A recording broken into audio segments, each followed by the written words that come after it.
भंडारा जिल्ह्यातील पवनी तालुक्यातील अडाळ गावात घडलेली एक अत्यंत धक्कादायक आणि संतापजनक घटना समोर आली आहे।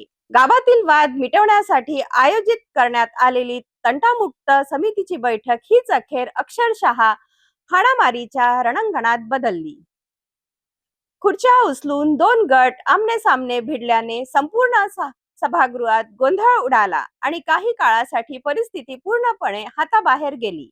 अडाळ गावात बुधवारी ग्रामपंचायत सभागृहात तंटामुक्त समितीची बैठक सुरू होती। गावातील एका प्रकरणावर सुनावणी सुरू असताना सुरुवातीला शाब्दिक वाद झाला, मात्र काही क्षणातच वातावरण तापले आणि दोन्ही गट एकमेकांवर धावून गेलेत।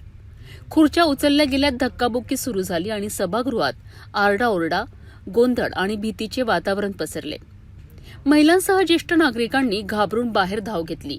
स्थिती इतकी गंभीर झाली होती की पोलिसांना तत्काळ हस्तक्षेप करावा लागला। पोलिसांनी दोन्ही गटांना वेगळे करून परिस्थिती नियंत्रणात आणली, अन्यथा मोठा अनर्थ घडण्याची शक्यता वर्तवली जात आहे।